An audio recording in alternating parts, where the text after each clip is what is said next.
Nous sommes engagés publics.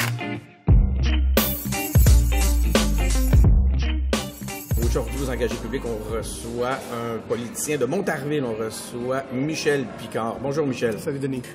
Michel, député de Montarville. Michel, aux engagés publics, on a une tradition, une habitude. Quand on reçoit un politicien, on s'intéresse à son background. Mais j'ai eu la chance de recevoir de l'information de ton attaché politique pour m'aider à me préparer. Puis écoute, c'est quand même impressionnant. Je vais commencer avec une liste, OK? Je vais faire une liste d'éléments qui sont à ton CV. Michel Picard, député fédéral de Montarville depuis 2015. Un petit peu que je mette ça à jour. Président du caucus libéral fédéral pour le Québec. Ouais. Doctorant en sciences politiques de l'Université de Paris X, qu'on dit? Oui, Paris 10. Paris 10. Ouais. Écoute, regarde, il y a bien des affaires que je vais te demander aujourd'hui de me préciser. C'est beau.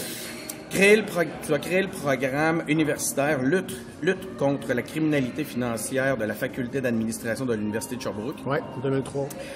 Non, 2003, oui. Tu as été analyste au renseignement criminel pour l'équipe intégrée de la police des marchés financiers de la GRC. Oui. Celle qui enquêtait Norbourg.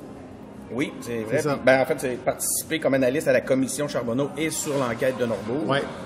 Offre des conférences gratuites « Comment se prémunir contre la fraude ». Oui.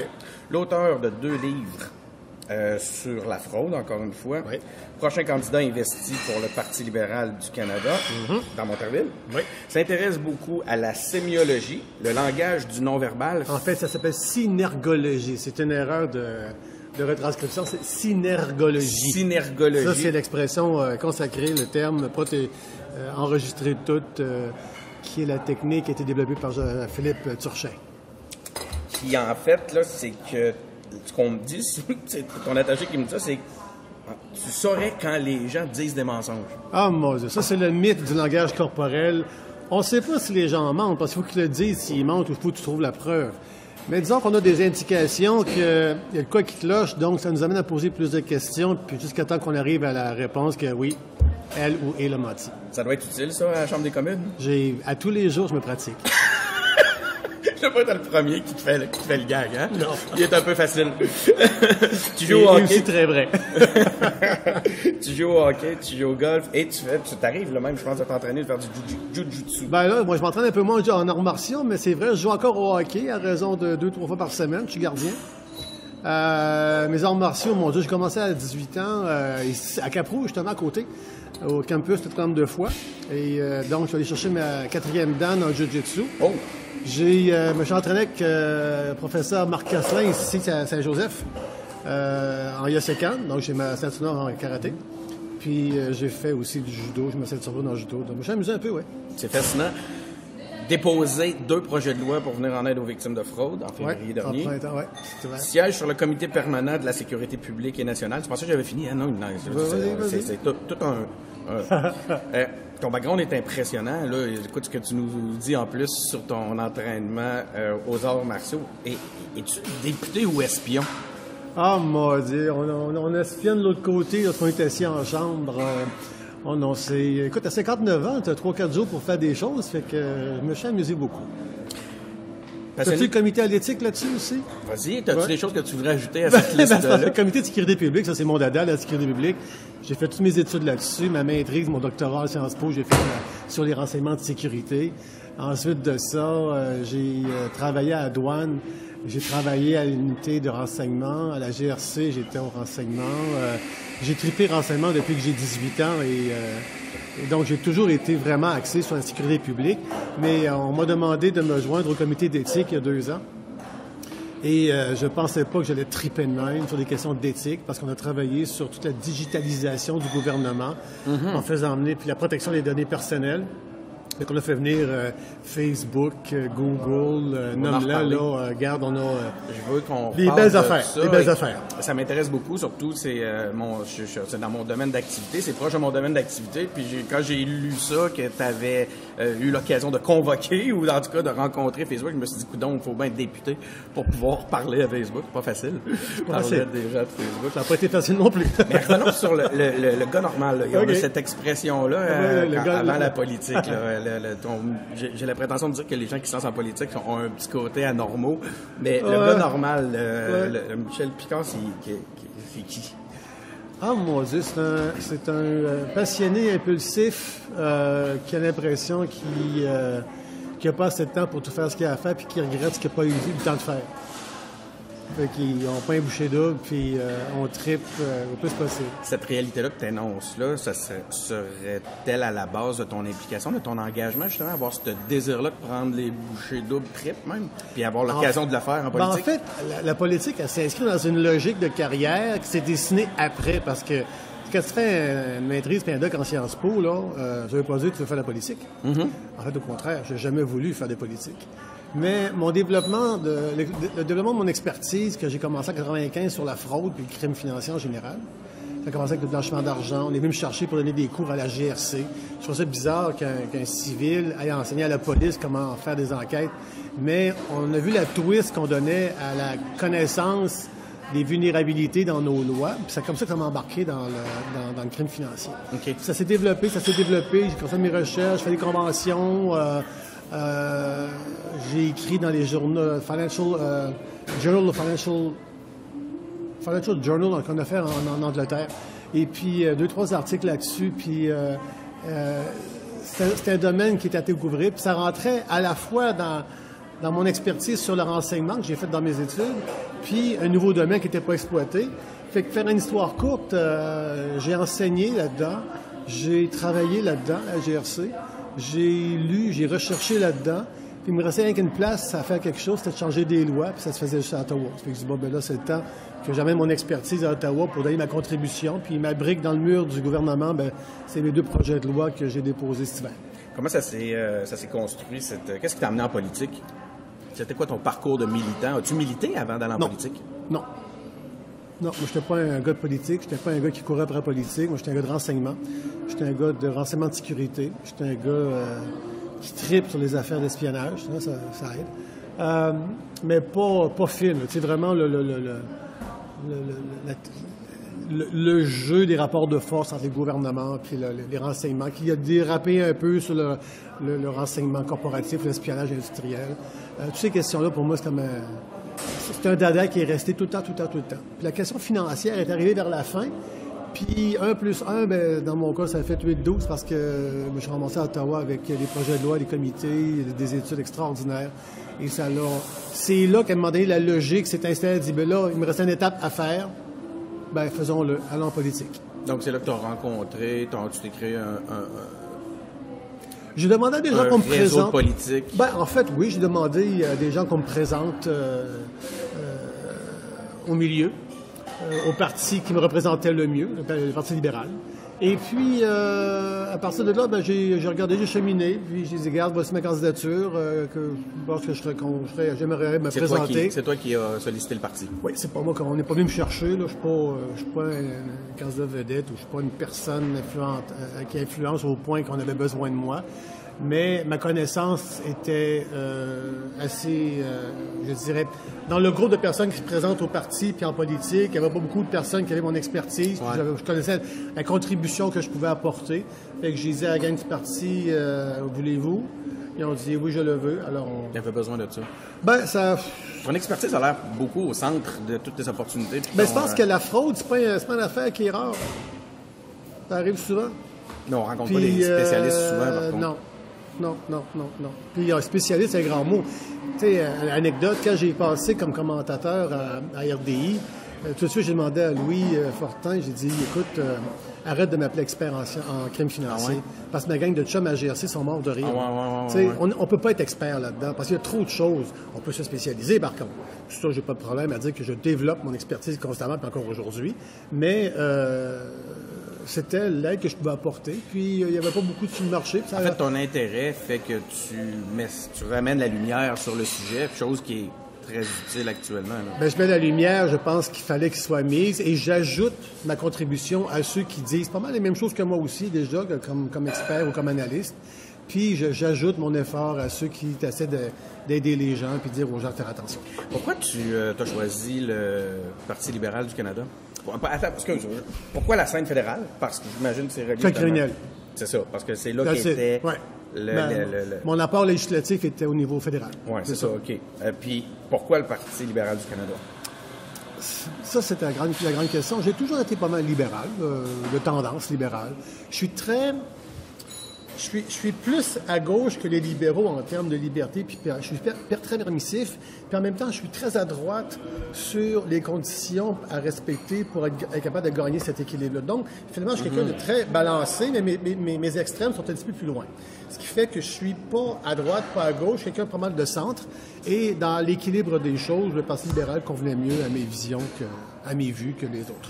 Puis, c'est quoi ta vision par rapport au Québec, là, être québécois versus être canadien dans ce contexte-là? Pour toi, est-ce que c'est un élément? C'est quoi ta vision de tout ça? Oui, je suis né à Québec, je reste à Saint-Bruno, je suis québécois, francophone, important, et canadien. Il n'y a pas aucune contradiction dans la phrase, il n'y a aucune redondance dans la phrase, il n'y a que de la valeur ajoutée, que je me promène dans le monde, d'où je viens. J'ai toute cette panoplie-là qui représente vraiment qui je suis. Quand hier, j'ai regardé des vidéos pour préparer un peu l'entrevue sur ta page Facebook, puis je te voyais en commission. Ouais. Puis là, tu questionnais un haut gradé de la GRC, je pense. Ouais. Puis on pourra préciser tout ça tantôt. Puis je voyais que lui avait une oreillette puis était unilingue anglais. Puis sur le coup, c'est une réalité moi qui m'a heurté sur de voir que toi tu lui parlais en français. Premièrement, je trouvais ça bien, mais après ça, j'avais pas allumé là-dessus. Je trouvais ça juste naturel. Puis après ça, ça m'a heurté de voir qu'il ne pouvait pas répondre en français. Est-ce que tu trouves que cette idée-là du bilinguisme est respectée à Ottawa? L'idée qu'on se fait, en tout cas, parce que moi, là... Oui, mais être bilingue, pour les gens, est-ce que c'est être parfaitement contrôler, maîtriser complètement les deux langues, être capable de faire du Molière et du Shakespeare en même temps? Je pense pas. Ouais, okay. On est faut être réaliste. Le bilinguiste, c'est quelqu'un qui est capable de parler en français. Et quel niveau définit que tu es bilingue ou tu n'es pas bilingue? Regarde, tu as fait l'effort de parler français. Merci beaucoup, parce que moi, je fais l'effort de parler anglais quand c'est nécessaire, puis c'est bien apprécié. Ça, c'est correct, ça. On peut pas s'attendre d'avoir un niveau égal des deux langues partout en même temps de tout le monde. Mais même dans les postes clés, c'était quand même un haut gradé important. Oui, mais il y a deux choses. Aussi, si on me pose une question en anglais, il se peut que je réponde en français, pas parce que je suis bilingue. Sauf que, premièrement, l'oreillette, elle te sert à bien comprendre la question parce que c'est trop écho dans les salles. On n'entend pas bien. Donc, ça prend l'oreillette pour bien entendre ce que la personne dit. Parce que ça résonne trop. Ça, c'est le problème. C'est la même chose en chambre. Quand les gens, tout le monde a l'oreillette, c'est pas parce qu'on est sourd, c'est parce qu'on n'entend rien pantoute. C'est trop, ça réverbère trop, puis c'est trop loin, puis il y a trop de bruit, puis en tout cas. Mais tu sais, je peux ça fait que ça, c'est la première chose. Ensuite de ça, être bien certain que lorsqu'on pose des questions, et surtout en comité, les questions sont relativement précises, relativement techniques, et la subtilité de la langue fait que tu es mieux de gérer ta compréhension et ta réflexion dans ta langue maternelle. Et là-dessus, tu réponds dans la langue de ton choix, tant que c'est le français puis l'anglais. Oui, j'imagine que son français ne devait pas être très, très élaboré. Peut-être un peu moins, c'est correct, mais c'est pas tu sais, il y en a plein, là, sur cette semaine. Justement, on est quoi? On est vendredi 18 juillet. Aux nouvelles, hier, c'était, les douanes sont pas bilingues à Calgary. Les quoi? Les douanes sont pas bilingues en Alberta. Oui, c'est vrai. C'est vrai. C'est faible en français, tout. Puis, ce sont des efforts continus, mais ça nous prend beaucoup de monde. On engage du monde, puis le niveau de langue n'est pas le même partout. Puis, on travaille pour. L'important, c'est qu'on ne délaisse pas ça. C'est qu'on travaille toujours dans le but de maintenir un minimum. Ça ne fera pas toujours l'affaire de tout le monde, mais l'effort est là pareil, puis ça, pour moi, c'est très reconnaissable. Président du caucus libéral fédéral pour le Québec, c'est quoi exactement? Je suis un peu le porte-parole de mes 40 députés. On met ensemble nos idées, nos préoccupations, nos besoins, et on discute de nos préoccupations qui nous sont transmises par nos électeurs. Ça, c'est pas un cliché, là. Le monde nous appelle, écrit par email, envoie des coupons, tout, puis hey, ça marche pas, puis c'est jamais trop bien fini, mais c'est pas grave, le message est clair. Puis après ça, on ramène ça parce qu'on détermine quelles sont les priorités du Québec. Puis c'est comme ça que la fameuse phrase cliché qui me donne l'eczéma, c'est « on défend les intérêts du Québec ». Tous les députés du Québec défendent les intérêts du Québec. C'est clair, là? On n'a pas toujours cette impression-là. Tu sais, je regarde par exemple dans le dossier Davy, la façon que ça s'est passé. Il y a des moments où on peut en douter un peu. Là. Basé sur quoi que les gens disent « ouais, mais on n'a pas l'impression qu'ils défendent les intérêts du Québec », c'est basé sur essentiellement le résumé qu'en font les médias. Et donc, la seule base d'information, c'est ce que tu peux croiser comme information qui vient des médias. Donc, le filtre médiatique, selon toi, serait... Non, mais c'est parce qu'on ne peut pas partager le fond des dossiers puis le fond de nos négociations pour dire, regarde, c'est pas vrai ce qu'il a dit, puis on négocie pas sa place publique. Mais on voit quand même les députés du Québec rester assis à la Chambre des communes dans des contextes où on a l'impression qu'on aurait besoin qu'ils se lèvent. Pour le Québec, quand même, je trouve ça un peu dommage des fois. On m'a posé la même question dans des noces, parce que ça m'arrive quand je vais à un mariage. Ah, t'es député? Ouais, justement. T'es toujours député. Ah, ben c'est ça, t'es député partout, dans l'épicerie, dans les noces, partout. Puis il me dit, ouais, c'est quoi cette affaire-là, député? Vous défendez pas le Québec, de dossier, vous répondez pas au dossier. Fait que je dis, OK, lequel? On n'a pas de dossier. Regarde, un des gros dossiers que j'ai en consultation cette année, c'est le fameux pipeline. Vous écoutez pas la volonté du Québec. J'ai dit, t'as-tu un Québec? T'as-tu un pipeline au Québec? Ben, elle dit non. Pourquoi? Parce qu'on a dit non. Voilà, vous écoutez. La Davy, c'est pareil. La Davy, quand la Davy a été exclue du plan naval, on n'était pas au pouvoir, premièrement, mais c'est pas une question de couleur. Mais peu importe qui est au pouvoir. Non, mais la réalité que je t'exposais, c'était relié à... C'est vrai aussi pour les députés mais c'est parce qu'il faut comprendre. Ouais, c'est ça, mais il faut comprendre que la population n'a pas toujours l'histoire au complet, que les médias ne se forcent pas à transmettre de façon très transparente. On reste à la nouvelle immédiate. Quand tu expliques qu'à l'époque où le plan a été fait, Davy était vraiment dans une situation difficile, qui fait que sa situation financière l'avait exclu du plan d'attaque sur 10, 15, 20 ans, et que là, sa situation a changé. Ben non, mais c'est parce que sa situation s'est rétablie. Là, le fait qu'on ne les a pas rembarqués, c'est une faute, mais pas parce qu'il n'y avait pas de contrat qu'on ne pense pas aux autres, mais à un moment donné, c'est qu'il faut que ce soit viable. C'est de la business pareil, quelque part. Et les choses se sont rétablies. La preuve, c'est que là, ils sont rembarqués, et il commence à avoir des contrats. Mais la business, c'est pas une affaire qui se négocie sa place publique pour deux raisons. Parce que la négociation, c'est confidentiel. Puis deuxièmement, l'intérêt privé d'entreprise avec qui on parle, c'est ses affaires à elle. C'est pas à nous d'exprimer ça. Et elle a une game à faire, c'est toujours défendre la validité, la solvabilité et les bonnes performances de l'entreprise. C'est de bonne guerre. Mais on en reste là, puis les médias donnent juste le dessus du crémage du gâteau. Il y a une recette en arrière du gâteau, puis des fois, on n'est pas toujours au courant de la recette. Fait qu'il faut que les gens, et là-dessus, il faut que les médias aient un peu plus en profondeur, un peu plus en largeur sur la nouvelle, pour donner le plus d'informations possible et objectives, parce que des fois, je trouve qu'il y a des tendances un petit peu colorées dans les reportages, mais une information plus objective et élargie pour donner aux lecteurs, à l'auditeur, une meilleure information pour une meilleure réflexion, pour une meilleure je comprends tout ton compréhension. Tu démontres bien que tu comprends la game. Ouais. Pourquoi à ce moment-là, vous n'ajustez pas vos stratégies justement pour que cette information-là, qui est la plus importante, selon votre point de vue, justement, ce soit celle qui circule à travers tout ça? C'est comme si tu me disais, écoute, je te disais, voici ce qu'on perçoit, nous, comme citoyens. Là, tu me dis, c'est à cause des médias, mais en réalité, après ça, tu me demandes, ça fonctionne, c'est très bien comment tout ça fonctionne. Ouais. Je me dis, pourquoi l'élément qu'on devrait savoir qui fait qu'on serait avec vous? OK. Dans la plupart des négociations des grands dossiers qu'on a vus, que ce soit Davy, Bombardier, nomme-le, là, il est hors de question qu'on dévoile ce dont on discute au grand public. Ce sont des négociations qui sont privées, puis il faut respecter la vie privée des entreprises aussi. Fait que ça, là-dessus, ça ne se joue pas. Étant donné que nous sommes nécessairement dans une sphère publique, ben, on donne les grandes lignes, puis on ne peut pas faire autrement que les grandes lignes, puis les médias font avec ça. Le recul des médias doit être sur une plus grande période pour remettre les choses en perspective. Nous autres, notre game, c'est pas la transparence, là, c'est pas de tout dire ce qu'on fait. C'est ce qu'on fait, on le dit. Ce qu'on peut dire, on le dit. Puis avec le respect des contraintes avec lesquelles on négocie. Tu sais? Ouais. L'autre affaire, ce que j'ai aperçu, moi, puis ça, c'est mon apprentissage, parce qu'en 4 ans, on apprend des affaires à Ottawa, c'est que le gouvernement fédéral, quel qu'il soit, c'est un peu, quelque part, le mauvais grand frère.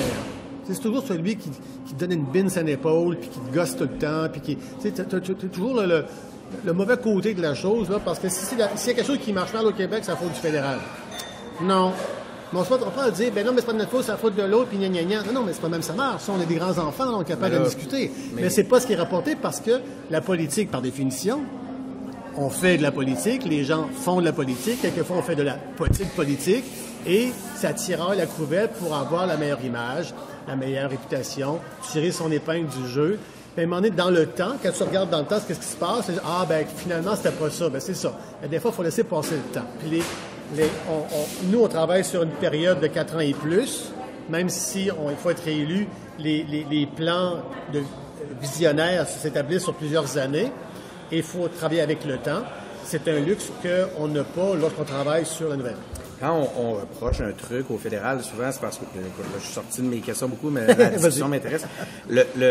C'est souvent parce que le champ de compétences fait que ça se passe au fédéral. Fait que, oui, à un moment donné, c'est sûr. Le fédéral a cette espèce de Quand ça fait l'affaire. Quand ça fait l'affaire. Oui, ça, c'est ça. Exemple. C'est ça ta nuance. Oui, exemple. Tu sais, quand ça va mal, ça faute du gouvernement. Quand ça va bien, on veut rien savoir du gouvernement. Exemple. Bien, il y a un grand écart au Canada. Là. Quand tu as à combler les besoins de l'Ouest et ceux de l'Est à Ottawa, il y a un grand écart qui fait que s'il y a un bord ou de l'autre, qu'il va y avoir des mécontents. Oui, mais on voit une famille qui a 13 enfants. Là. Ça, c'est papa et maman Canada, c'est ça. Et puis, si les gens ramènent ça à leur propre famille, puis ils ont en moyenne 2 enfants, là, on espère, les chances sont que le petit frère et la petite sœur n'ont pas les mêmes besoins. Les parents, il faut qu'ils fassent des compromis. S'ils donnent à un, il faut qu'ils donnent à l'autre. S'ils ne donnent pas à un, ils ne peuvent pas donner à l'autre. Ouais. Il faut qu'il équilibre. Il y a une famille à gérer là-dessus. Ça, c'est ça la famille. C'est parce que la famille, tu ne choisis pas. L'adhésion à la fédération, tu peux la choisir. Non, quand je suis au monde à Québec, moi je suis au monde au Canada, je n'ai pas choisi. Tu n'as pas choisi. C'est ça, regarde, on va faire avec. Okay. Sauf que les gens n'ont. Quand ton frère ou ta petite sœur te demande quelque chose, tu sais parce que tu restes dans la même maison. Mais quand ton petit frère, ta petite sœur de Saskatchewan ou de Saint-Jean-Terre-Neuve demande quelque chose, tu es moins au courant de ce qui se passe. Donc, ça te touche moins. Donc, tu boudes. Donc, parce que tu as un disconnect sur ta réalité familiale canadienne, tu vois. Donc, ce serait un problème de communication, le Canada. Non, c'est normal. Ça fait depuis quoi, là, 1600, 1500, quelque chose que c'est le même, tu sais. Tantôt, je trouvais ça intéressant. Tu me diras si j'avais bien compris ton propos, puis c'est vraiment, je trouve ça intéressant parce que ça nous amène vers le numérique. Tu disais, c'est aussi le rôle des médias, puis là, je comprends aussi d'où tu veux en venir, d'aller creuser. Tu sais, toi, à un moment donné, qu'ils fassent leur job, qu'ils aillent chercher l'information, puis qu'ils développent leurs dossiers. Cela dit, en ce moment, on est face à une crise de médias sans précédent, puis là, c'est ce qui nous ramène au numérique. Ouais. Dans ce contexte-là, on voit s'étioler de plus en plus, tu sais, les bureaux d'enquête, puis le grand journalisme d'enquête, tu sais. On n'est pas encore rendu là. J'ai connu, quand j'étais en Europe, j'ai fait une enquête avec un journaliste qu'on appelle un grand reporter d'une des grandes chaînes françaises. Tu m'amènes à une autre question. Puis là, j'avais joué à l'espion cette fois-là parce que j'avais infiltré un groupe religieux. Et puis là, j'ai vu vraiment c'était quoi du journalisme d'enquête. C'était pas dans un contexte universitaire, ça? J'ai fait ma maîtrise sur un secte religieux, ça. Tu as infiltré J'ai infiltré la secte, oui. C'était quoi la secte? La secte Moon. Oui, il y a un livre qui est sorti, c'est la secte Moon de Jean-François Boyer. Okay. Et là-dessus, mon passage est dedans parce que j'ai collaboré au livre pas mal. Et puis, moyen trip, on s'entend-tu? Ça doit être incroyable. Trip. Et là, j'ai vu c'était quoi du journalisme d'enquête. As-tu envie d'être journaliste? Jamais. Pourtant, il me semble qu'il y aurait un lien avec toute ta passion. Oui, je sais, mais puis en plus, j'ai été conseiller pour des agences de presse au Canada pour le montage de bases de données relationnelles, justement pour gérer leurs données, parce qu'ils font des enquêtes. Et moi, j'en faisais, ça fait que c'est la même chose, la même game. Mais c'est le côté, comment je pourrais dire, il y a un côté éphémère du reportage média qui me tanne, puis ça, c'est la nature de la bête, c'est que il faut que ta nouvelle ait des jambes pour qu'elle marche un peu. Fait qu'une bonne nouvelle, elle va marcher peut-être 2-3 jours. Ça, c'est une bonne nouvelle. Desjardins, là, elle n'a pas des jambes, elle a une patte. Ça roule, ça n'a pas d'allure, ça fait 10 jours, ça roule, puis ça ne lâchera pas parce que le problème va grossir. Ça, c'est une grosse nouvelle. C'est du bonbon. Le problème va grossir. C'est du bonbon pour le journaliste. Je mets un signet là-dessus. OK, signet là-dessus. Alors, c'est du bonbon pour un journaliste, ça, parce que c'est un dossier qui va suivre parce que l'enquête n'est pas finie. Donc, mais à un moment donné, si une journée, par exemple, prenons un exemple hypothétique, aujourd'hui, Michel Picard, il dit telle affaire. Les médias, hey, Michel a dit telle chose. Mais la mise en contexte n'a pas été faite de sorte que demain, tu fais une nuance, Puis là, deuxième journée, il dit « Ah, Michel a changé d'idée. » Non, il n'a pas changé d'idée, c'est parce que ça évolue. Ouais. Tu sais, le côté éphémère du journaliste fait que ta nouvelle reste assez à haut niveau, à 35 000 pieds, elle donne l'information parce qu'elle doit donner le plus de nourriture possible à son lecteur, à son auditeur, pour lui donner le plus d'informations possible pour le nourrir, parce que c'est ça la job du média. Mais elle fait l'enquête, mais la profondeur d'une réelle enquête, comme celle que j'ai vécue, par exemple, à la GRC, tout, ça n'a aucune commune mesure. Tu fouilles dans les placards de tout le monde, là. Ça, c'est mon bague. Ça, là, tu tombes dans ma table, là. Mais fouiller des affaires des... Qui est suffisamment qualifié pour, après ça, venir faire un journalisme compétent dans un domaine comme celui-là? Puis parlons de Desjardins. C'est pas évident. C'est que là, les journalistes... C'est pas pour rien que les gens aiment te présenter comme un expert, parce que c'est face à leur propre incapacité à traiter puis à creuser le sujet. Oh non, on a des journalistes qui savent de quoi ils parlent en 6 mois. Oh, regarde, dans ce domaine-là, dans le domaine de la sécurité dans n'importe quel numérique, domaine, dans n'importe quel domaine, il y a des journalistes qui sont vraiment sur la coche, là. Il y en a, je ne veux pas nommer de nom, là, mais tu sais, j'ai fait des articles dans le journal Finance, c'est ça, le journal Finance? Les journalistes, ils ont des formations d'économie. Ouais, là, on est dans un journal spécialisé. Oui, mais c'est le journalisme. Le journalisme. Non, mais c'est par rapport au phénomène que tu évoquais avant. Quand tu fais du fait divers, puis tu fais la lumière rouge, puis la crevaison, puis l'incendie, aussi sérieux que ce soit, tu arrives dans une enquête financière, peut-être que ton niveau d'expertise n'est pas le même. Mais c'est pour ça qu'on travaille en collaboration avec les journalistes, les spécialistes du milieu, les gens qui connaissent un peu les techniciens du milieu, qu'on apporte la profondeur. Mais ça reste une profondeur à un niveau média qui donne une nouvelle assez short and sweet. Tu comprends? Mais mon point était surtout par rapport à la sécurité numérique, aux aspects numériques, comme si on avait un enjeu excessivement important qu'on avait. T'as pas idée. Je parle pas. Il y a des gens comme toi qui c'est ça, qui ont plongé, mais je veux dire, la majorité du monde normal, reprenons mon expression. À la limite, on veut pas vraiment en entendre parler. Ce qu'on veut être sûr que c'est bien géré, puis on veut faire confiance à des gens. Mais on veut quelque chose qu'on n'a jamais eu, qu'on n'a jamais mis dans nos priorités avec l'importance que ça devrait y avoir. Moi, en tout cas, c'est ma prétention. À la fin du comité en sécurité publique, il y en a un qui disait que après 6 mois, non, c'est en éthique, peu importe, ça n'a pas d'importance. Après 6 mois d'études sur la protection des données personnelles, avec les gens qu'on avait rencontrés, puis les experts qu'on avait rencontrés, puis on rencontre ce qui se fait mieux au Canada puis ailleurs, là, en vidéoconférence avec l'Europe et les États-Unis. Et on pouvait dire que maintenant, on a une bonne... On peut se dire que on est expert sur la question pour poursuivre l'étude. Moi, je regarde le député, je pars à rire. Expert, jamais en 100 ans. Tu fais là, tu l'as juste gratté. Ben voyons donc, t'as juste humé le café qui se fait le bord de la rue, là. Voyons donc, hey, expert, si, bol. Ça fait que non, regarde, on n'est pas expert, puis même les experts sont experts dans leur domaine précis. Tu les amènes ailleurs de leur domaine. Puis tu peux y perdre assez facilement parce que c'est très, très complexe. Tu as étudié pendant la dernière année les géants du numérique et le Facebook Data Breach. Tu as étudié... Je vais te demander de nous l'expliquer, ça. Tu as étudié en profondeur, puis là, je ne sais même pas si ça se dit comme je vais le dire. PIPEDA. OK, c'est la loi sur la... Comment? PIPEDA. PIPEDA. C'est la loi en anglais, ça. Oui, je sais. En français, c'est la loi sur la protection des renseignements personnels et les documents électriques. Oui. Électroniques. Tu as raison, électronique, tout à fait. Pour mieux comprendre comment les informations personnelles sont protégées au Canada, est-ce que tu peux nous parler un petit peu de ce volet-là? Essentiellement, si on résume le problème sous-jacent à ce dossier-là, c'est que tout ce qu'on consulte Facebook pour ton plaisir, à tout bout de champ, tu as une publicité qui vient te chercher directement. Tu sais, mettons que tu fais la plongée sous-marine. Je sais pas, mais depuis 2 semaines, tu as juste la publicité sur la plongée sous-marine. C'est parce qu'il y a quelqu'un avec un algorithme qui a regardé, qui a dit Denis, il triple là-dessus, fait que là, on va tout mettre la publicité sur lui. Ça, normalement, c'est une approche marketing qui est fondée parce que c'est le but de Facebook. Facebook, ceux qui pensaient qu'ils avaient accès à une application gratuite, là, se sont mis le doigt dans l'œil. Il n'y a rien de gratuit dans la vie. Là. Puis les autres, ils font leur argent, puis ils en font beaucoup d'argent parce qu'ils ont ton nom, ton numéro de téléphone, puis ta face. Et ça, c'est de l'or en barre. Les gens ne réalisent pas la valeur de l'identité numérique et physique d'une personne.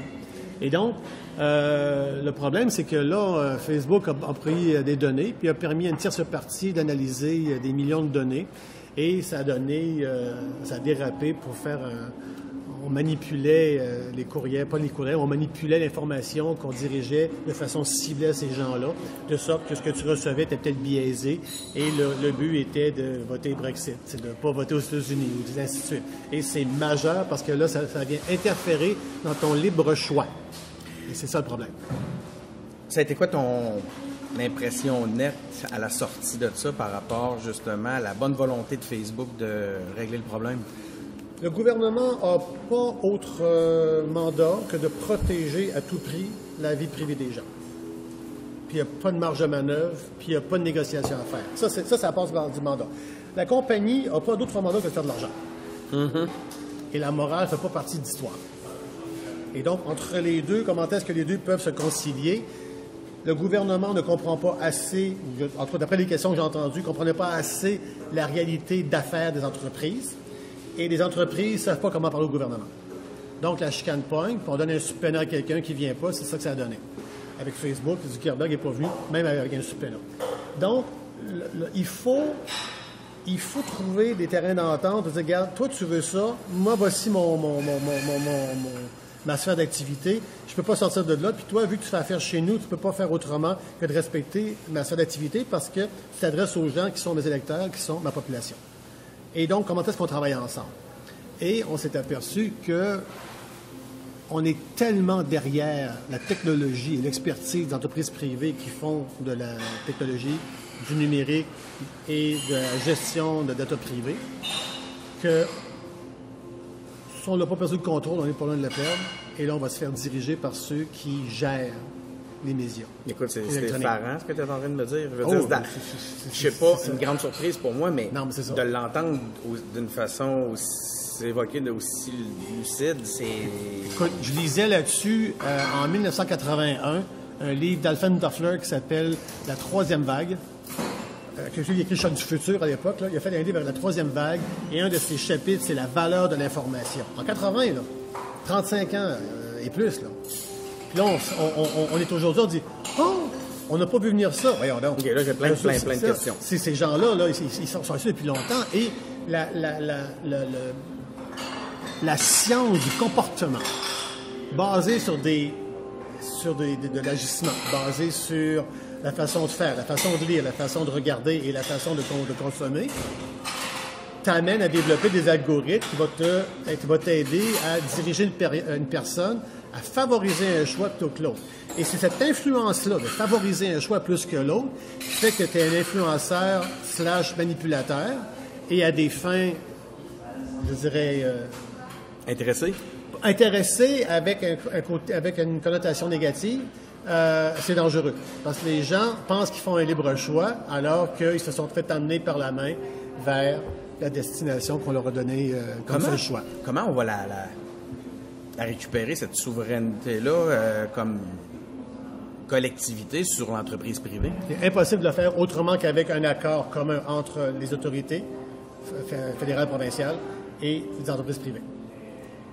Mais là, parce qu'à un moment donné, regarde le cas de Facebook, là, Facebook ils ont refusé de paraître à la plupart des endroits qui sont fait convoquer, sauf aux États-Unis. Ils ont dit qu'ils allaient corriger un certain nombre de choses. Ils se sont carrément foutus de notre gueule parce qu'ils n'ont rien fait pour corriger, contrairement à ce qu'ils avaient dit publiquement, parce qu'ils sont trop gros. Fait qu'à un moment donné, de deux choses l'une. Soit que tu les ramènes et tu trouves une façon de les convaincre de les ramener pour t'aider, ou bien tu perds le contrôle, puis tu frappes, puis tu mets des injonctions, puis tu te fais fermer. On va-tu fermer Facebook, tu penses? Ça m'étonnerait. Ça m'étonnerait. Mais à la limite, donc, ta réponse, c'est quoi? C'est qu'il est déjà trop tard pour remettre la pâte dans le tube? Il n'est pas trop tard. Il n'est pas trop tard, mais on a besoin... une des solutions qu'on regarde, puis là, on commence à triper films de science-fiction déjà, là. Puis alors qu'on est aujourd'hui dans la science-fiction de 1970, finalement. Là, on est dans temps plein. Aujourd'hui, on commence à regarder tout ce qui est développement à outrance de l'intelligence artificielle, l'urgence de développer l'intelligence artificielle et l'expertise, la formation, les têtes, parce qu'ils ne sont pas ici, ils sont ailleurs. Et il faut aller les chercher, il faut les former ici, il faut développer. Le Canada fait partie des chefs de file en matière d'intelligence artificielle. Il faut être le seul et unique devant la parade. Et ensuite de ça, on commence à parler d'ordinateurs quantiques, le quantum computing. Oh non, c'est des affaires qu'on est rendu que même nous autres, on dit, ça va nous prendre un autre expert, on n'est pas sûr de suivre. Là. Mais on est rendu vraiment dans le développement à outrance de l'intelligence artificielle parce que l'individu, citoyen, consommateur, électeur, parce qu'on parle de démocratie aussi, là, à un moment donné, il va être comme dans les films Total Recall, dans les films de science-fiction qu'on voit, c'est que c'est un peu, bon, ben si c'est bleu, c'est parce que c'est bleu. Si c'est bon, ben c'est parce que ça doit être bon. Puis, à un moment donné, ta capacité à réfléchir, à les diminuer à cause de ça. Puis, en plus, on monopolise, on focus tellement sur un nombre limité de médias d'information, c'est que la personne devient extrêmement paresseuse et ne cherche pas à contre-vérifier l'information. Donc, s'il l'a pris sur Facebook, c'est parce que c'est vrai. On est rendu là. OK, encore une fois, beaucoup de questions par rapport à tout ça. Là, donc, tu me dis que au sein des gouvernements, au sein de la fonction publique, il y a des gens en ce moment qui s'occupent de ça d'une façon suffisante. On est déjà très avancé en intelligence artificielle et le comité d'éthique et nous autres en sécurité, on le regardait avec mon étude sur les crimes financiers.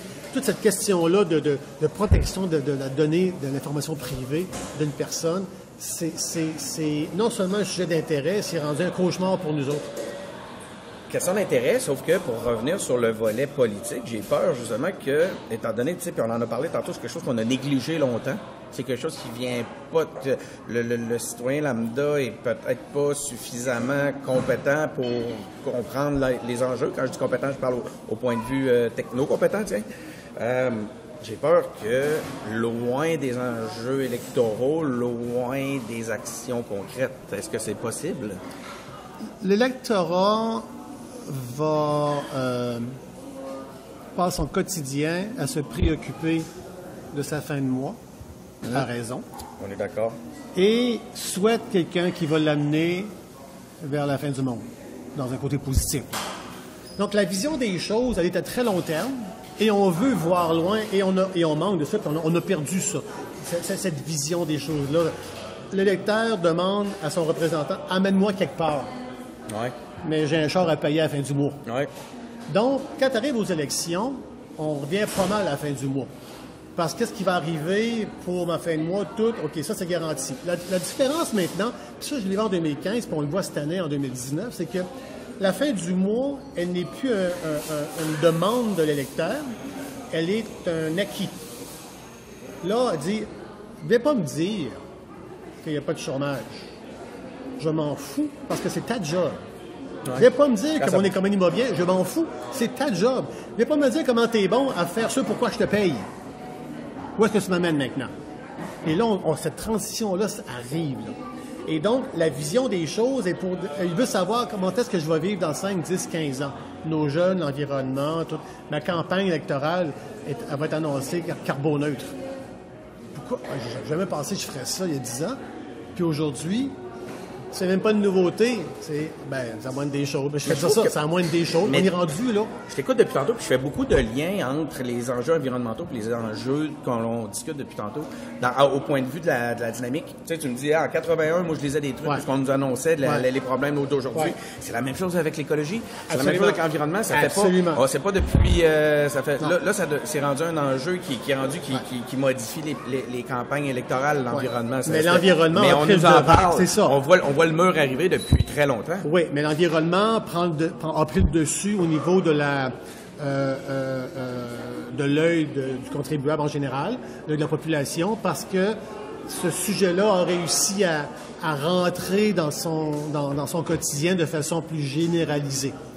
La donnée privée, on la gère par fraude à TV. Desjardins aura servi à ça. Non, mais c'est parce que t'as ton information privée qui est Écoute, parenthèse.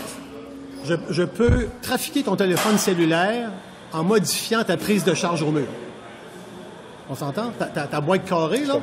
Je peux passer par la boîte carrée qui est pluguée dans le mur pour trafiquer ton téléphone quand tu vas mettre sa charge. On ne dit pas tout le monde, mais on est rendu là. Si on commence à paniquer ces choses-là, les gens vont freaker. Là. Mm-hmm. Donc là, l'environnement, ça va bien, ça se gère bien parce que ça englobe ton quotidien. L'information privée est plus limitée, n'a pas encore réussi à avoir l'impact dans l'environnement au sens de la conscience populaire générale. Ouais. Sauf que là, les fraudes s'accumulent une après l'autre. Les scandales, écoute, depuis Desjardins, on a eu 3. Les militaires, regarde, puis on n'a pas eu trop, là. On a peut-être une par semaine, finalement. On en parle de ce qu'on sait, c'est ça. J'en sais d'autres que j'ai appris, la gueule va tomber à terre, là. Parce que, voyons donc, ils ont ramassé les données de... voyons donc. Puis Michel, il dit, oui, c'est normal. C'est pas voyons donc, c'est normal, mais on n'en parle pas de tous, parce que les gens paniqueraient. Et quand ça va devenir une question d'hygiène quotidienne, comme l'environnement, là, il va falloir embarquer là-dessus, sur une base de plateforme, pour travailler tout de suite, parce qu'on sait ce qui s'en vient maintenant. Mon étude, quand je l'ai proposée il y a 2 ans et demi, 3 ans, au comité de sécurité, à cause du temps, on n'a pas eu le temps de travailler là-dessus, mais c'était ma proposition. Puis, il y a même dans mon équipe et dans le comité, ils me regardaient, on me disaient, de quoi tu parles? Où c'est que tu t'en vas avec ton crime financier? Et après 6 mois, tous étaient unanimes. Ils ont dit, on n'avait jamais imaginé que c'était ça. Et moi, j'ai eu la chance de travailler là-dessus pendant une vingtaine d'années, à développer tranquillement mon expertise, avec une formation exemplaire à la GRC, mon expérience avec Norbourg, et j'ai à peine ramassé 3-4 boules de neige dessus du iceberg. Mais c'est ça, quand tu sais qu'il y a un iceberg, ton esprit se rouvre, et là, tu orientes ton travail en vision dans ce sens-là. L'électorat, il marche de même. La population marche de même. Qu'est-ce qui me concerne tout de suite, là? Mon café me coûte 4 piastres. On est ici, on prend un bon café, super bon, tout 4,5, 5 piastres, c'est correct, tout. Non, c'est pas 4 piastres, c'est un café. Voyons, ça s'entend d'allure. Mais l'ambiance est bonne, le contexte est bon. C'est correct, OK, je vais le prendre, mon choix. On fait des choix de même à court terme. Mon char, que l'essence est chère, on prend un café à 5 piastres pareil. Tu sais, on a plein de contradictions comme ça tous les jours. Notre job maintenant, elle est plus sur le day-to-day maintenant. Elle est sur la vision globale de ta vie courante, le mois, l'année. On te donne des projets d'avenir, puis on travaille avec ça parce que c'est ce que les gens nous demandent. Là, ça m'amène un petit peu ailleurs, mais c'est fascinant ce que tu dis là parce que... Y a-t-il une partie 2 à l'entrevue? Écoute, là, t'as vu que depuis... ça doit faire... j'ai abandonné mes notes depuis un bon moment, là. C'est dommage parce que j'ai plein de questions. J'avais demandé à un expert... Je vais te parler d'un ami expert en sécurité qui tient un blog, qui aimerait beaucoup te recevoir aussi. Je te donnerai son nom et son numéro. C'est Patrick Mathieu. C'est un des cofondateurs du Hackfest. Écoute, ensemble, ça va être malade. Là. Ouais. Je veux entendre ce podcast-là. J'aimerais beaucoup que tu y ailles juste pour vous entendre ensemble. Cool. Mais je veux revenir sur le quotidien. Moi, c'est une chose qui m'a frappé de par mon implication en politique, c'est de voir les politiciens dans leur bulle à l'aile parlementaire. Puis là, je te parle de la colline ici. Non, 2 collines sont pareilles. Puis, eux autres, là, ce qui est important, c'est gagner la journée. C'est ça, là, tu regardes ça, là, puis c'est le même qui pense. Ouais. Toutes leurs stratégies autour sont de même, sont là, il faut gagner la journée, tout le monde travaille à gagner la journée, puis là, j'adore ce que tu es en train de me dire, puis je fais le lien direct sur, justement, on est rendu. Moi, je pense que tu es rendu là, je suis pas sûr que tout le monde, quand tu dis on est rendu là, je comprends ce que tu veux dire, ça serait important qu'on y soit, mais malheureusement, j'ai l'impression que trop souvent, on est encore une fois concentré à gagner la journée beaucoup plus qu'à avoir des plans à long terme pour justement adresser les enjeux qui vont on n'est pas différent d'une entreprise privée. L'entreprise privée ne veut pas se ramasser dans le journal avec une fraude ou un drame, un scandale, quelque chose. Il n'y a personne qui veut faire ça. On va appeler un chat un chat. Là. Moi, je suis politicien, donc j'ai une job. Que je sois VP d'une compagnie, que je sois gérant d'une entreprise, que, tu sais, regarde, j'ai une job, je vais la garder. Dans mon cas, moi, je vais la garder pour que je me fasse réélire. C'est clair, là? Je me faire réélire. Si je me fais réélire sur une base de mensonges, ça va faire un certain temps, mais je vais me faire découvrir, puis ça ne marchera pas. Puis les gens vont être bien radicaux. Ils vont dire, regarde, ça ne marche pas, Michel, on te change. Fait que ça, c'est... Moi, je pense que je me fasse réélire. Beaucoup de candidats se présentent pour les bonnes raisons. Il y a beaucoup de députés qui font le job pour les bonnes raisons. Maintenant, on est dans une job, nous autres, en politique, où la définition propre de la politique, c'est la gestion du compromis, où le résultat va toujours déplaire à quelqu'un. On dit jamais va satisfaire une certaine partie de la population, on dit toujours va déplaire à quelqu'un. C'est comme la météo. Nous autres, on n'annonce jamais 40 % de soleil, on annonce 30 % de pluie. Mm-hmm. Fait que ça, on gère le compromis tout le temps. Je peux pas passer mon temps à annoncer des programmes qui vont aller contre la population parce que je m'en vais dans le mur. Mon but, moi, c'est de faire avancer ma société en fonction des visions et des valeurs que mon parti, que ma compagnie défend. Et j'espère avoir suffisamment d'appui pour être capable d'avoir ma place pour le faire. Réalises-tu que j'ai une job parce que 2 personnes sur 3 ont voté contre moi? À 33% de vote, là, j'ai 2 personnes sur 3 qui ont été contre moi. Et je suis le représentant T'en penses quoi de ce système électoral-là? Et il n'est pas mauvais parce que je réussis à représenter 100% de mes électeurs pareils. Quelqu'un qui vient me voir, là, du jour au lendemain que je t'ai élu, il vient me voir parce que je suis au gouvernement. Et puis, tu as besoin de quoi? Je suis son représentant et donc je deviens de facto le représentant de tout le monde. Et je vais avoir les détracteurs qui vont être contre moi. Puis je vais avoir ceux qui sont pour moi. De la même manière que moi, je prends du Pepsi ou je prends du Coke. Fait que celui qui prend du Pepsi, Coke, je suis après. Celui qui prend du Coke, ben, Pepsi, je suis après. Qu'est-ce que tu veux? Là, c'est drôle parce qu'on a parlé, on a passé des enjeux enjeux numériques. On revient à un volet politique. Mais, écoute, moi, je te parle de l'impression que j'ai comme citoyen du Québec.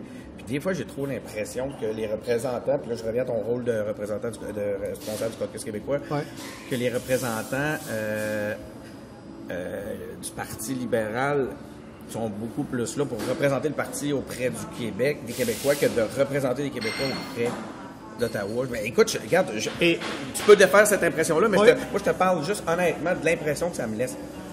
Puis, que je vois avec M. Duclos, puis j'ai l'occasion d'y en parler, ça va me faire plaisir. Lorsque le Parti libéral a été élu au Parlement, c'est-tu parce pour donner le gouvernement... Parce que... Non, mais c'est pas compliqué. Le gouvernement libéral, le Parti libéral est maintenant devenu le gouvernement. Donc, le gouvernement est représenté par un parti qui est là en fonction de ses objectifs corporatifs / politiques. Oui. Voici ma liste, voici ma plateforme.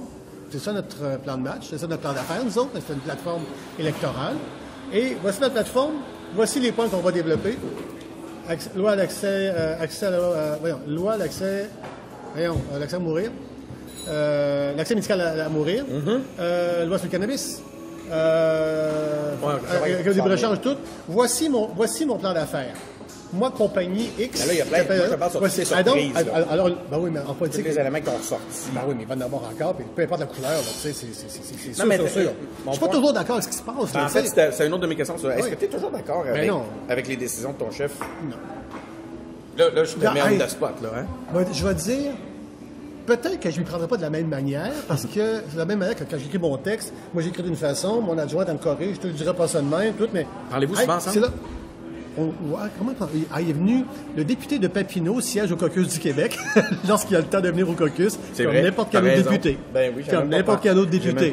C'est vrai. Hey, vois-tu, j'en ai même pas. Lui-même est québécois. Ben oui. Ça me... tu vois. Donc, le parti... Pourquoi je pensais pas ça? Le gouvernement, maintenant, qui est libéral, c'est sûr que les gens ont l'impression que le Parti libéral pousse les valeurs. C'est pour ça qu'on a été élus, c'est pas qu'on gagne. Donc, la couleur de la direction où on va est celle du Parti libéral. Si les gens veulent changer, le 21 octobre, ils changeront.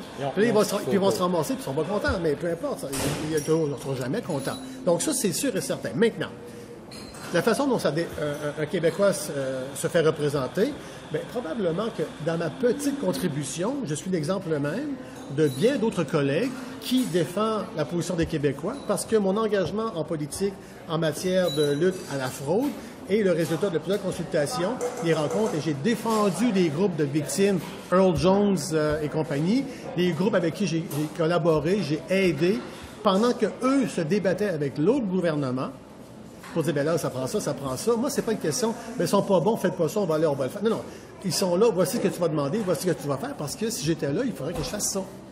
Et une fois que je suis rendu, je l'ai fait. Fait que la demande et les besoins des Québécois dans ce secteur bien précis-là ont été amenés et maintenant déposés au Parlement. Bien, dans chacun, les frais de carte de crédit dans les dépanneurs, Linda Lapointe, super bonne représentante de ce qu'il y a, parce qu'elle a l'expérience là-dedans. Il y a plein de monde de même. Y a-t-il meilleur ministre de la Justice que David Lametti, professeur à l'université? Ce gars-là, il est impeccable. Et il va, au niveau judiciaire, justice, va représenter puis va amener les valeurs du Québec au Canada. Le Canada, le gouvernement canadien, il est pas mal québécois, on va dire. Parce que dans tous les caucus... T'es conscient que ce que tu viens de dire là pourrait nuire à ton parti dans l'Ouest? Ben non, mais encouragez, mais votez la libérale, si bon. Mettez-le au pouvoir. Vous voulez avoir l'impression que vous voulez la battre, mettez-vous au pouvoir. C'est pas compliqué. Non, mais le Québec, c'est ce qu'il a fait. J'aime ce que tu viens de dire. C'est la nature de notre podcast sur l'engagement. C'est ça. Engagez-vous si vous voulez changer les choses. Tu sais, dans mon comté, moi, mon dernier député libéral, c'est 1984. On n'a jamais été au pouvoir avant ça, depuis ce temps-là. T'as succédé à qui, toi? Moi, j'ai succédé au NPD, la vague orange, oui, là. okay. Ça. Okay. Fait que là, on a arrêté de voter en boudin, contre. Là, on a commencé à voter à un parti qui pouvait prendre le pouvoir. On a donné une chance au NPD, ça n'a pas marché. Ils ont donné une chance, on est au pouvoir. Là, on est au pouvoir. La vie quotidienne de ma circonscription et de la plupart des circonscriptions a changé. Là, tu es assis vraiment là, dans le plat du chauffeur, là. Je ne dirais pas l'autre expression, mais on est assis dans le plat du chauffeur. As-tu l'impression d'avoir les outils pour justement agir? Parce que, tu sais, avant, ben là, toi, t'as pas vraiment eu de passé militant, mais tu sais, il y a des gens qui militent pendant des années, qui sortent, vont vivre dans l'opposition 8 ans avant de pouvoir. Ouais. Puis quand tu arrives au pouvoir, c'est la question qui m'intéresse toujours de savoir, est-ce que maintenant que tu y es au pouvoir, que tu n'es plus un militant, tu peux plus juste espérer des choses, ça prend des plans pour y arriver. Ça prend des outils pour réussir à agir concrètement. Est-ce que tu as l'impression d'avoir ce qu'il faut entre les mains pour agir? Nombre de lois sur lesquelles on travaille, qu'on a modifiées, qu'on a aidé à faire dans le domaine respectif. On est 184 députés libéraux, chacun fait son expertise. Moi, je choisis mes batailles, celles que je suis à l'aise, puis je fais confiance à mes collègues dans leurs batailles. J'ai un secrétaire parlementaire, Jean-Claude Poisson, en agriculture, ce gars-là, c'est la référence. Marie-Claude Bibeau, la ministre de l'Agriculture, on a une paire extraordinaire en agriculture. Quand ça tremble l'agriculture, comment se pas à me battre à gauche puis à droite, j'appelle Jean-Claude, j'appelle le ministre Mibeau, je dis hey, c'est quoi là?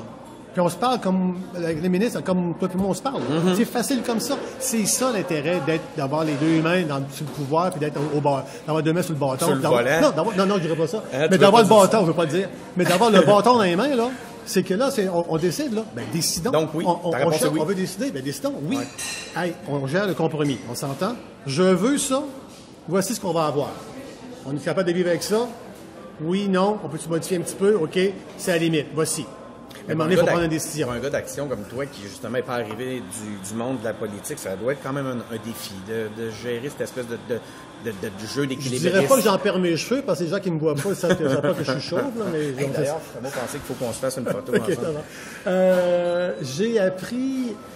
Je viens du milieu privé. Moi, il faut que ça tourne Saint-Dicenne. On n'a pas la même valeur dans l'argent. Par rapport à ça, là, c'était bien difficile. Au fédéral, ça doit être intense. C'est bien difficile. Sauf que, tu vois, j'ai quand même déposé 2 projets de loi. Ça m'a pris 3 ans et... En fait, ça m'a pris 3 ans et 20 ans de consultation préalable.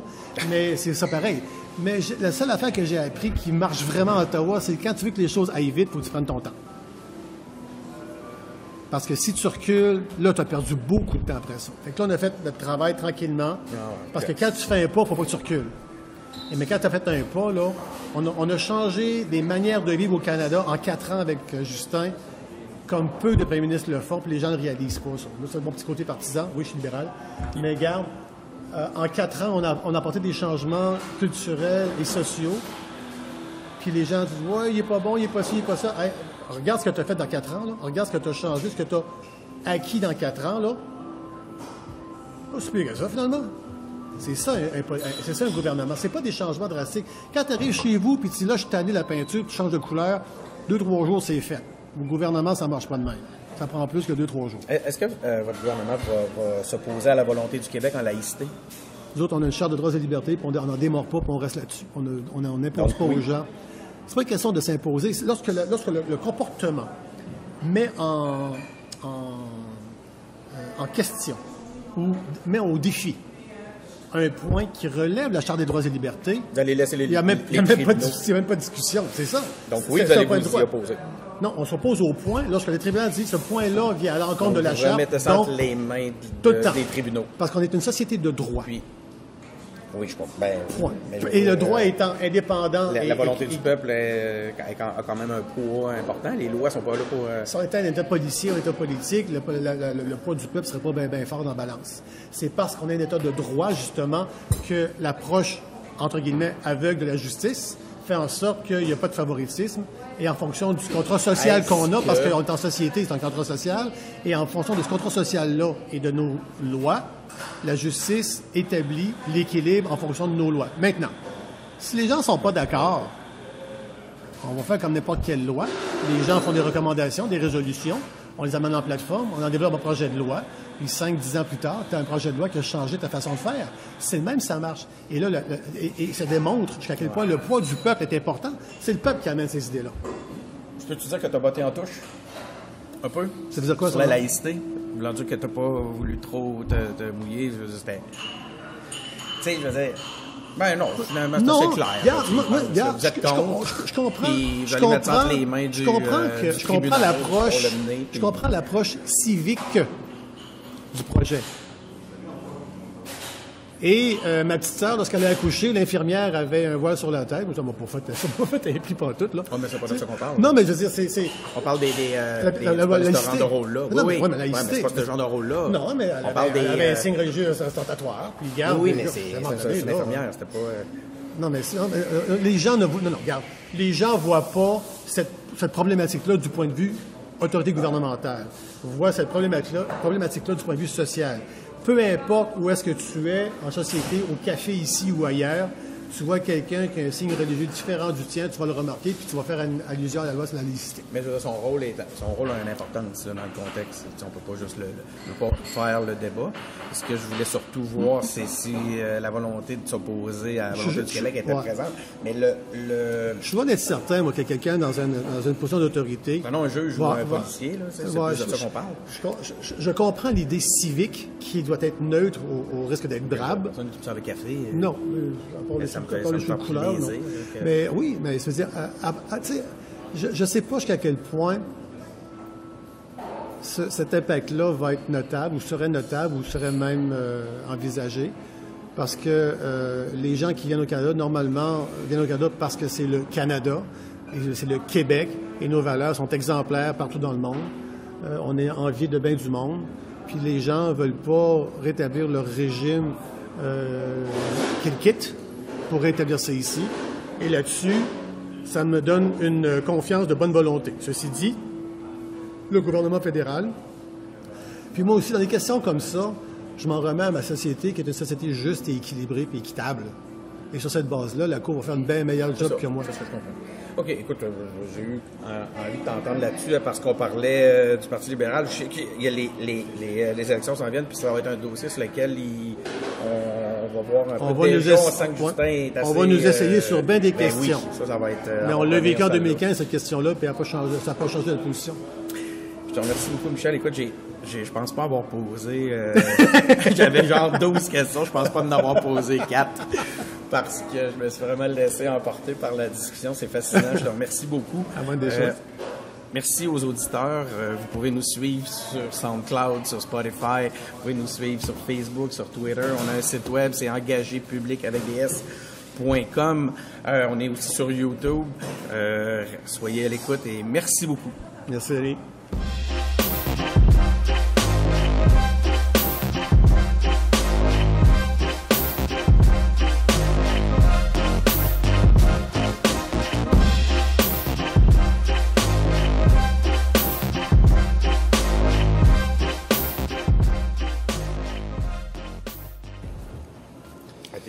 Tu vas faire ça maintenant. C'est bon. Il n'est pas trop débalancé. Il va te tenir? Ah, il va tenir. Parfait. Bravo. Okay. Non? Puis... Grosse journée. On va l'utiliser. Je pourrais pas dire que la politique n'a rien fait. Les politiciens n'ont rien fait pour moi. Africain politique.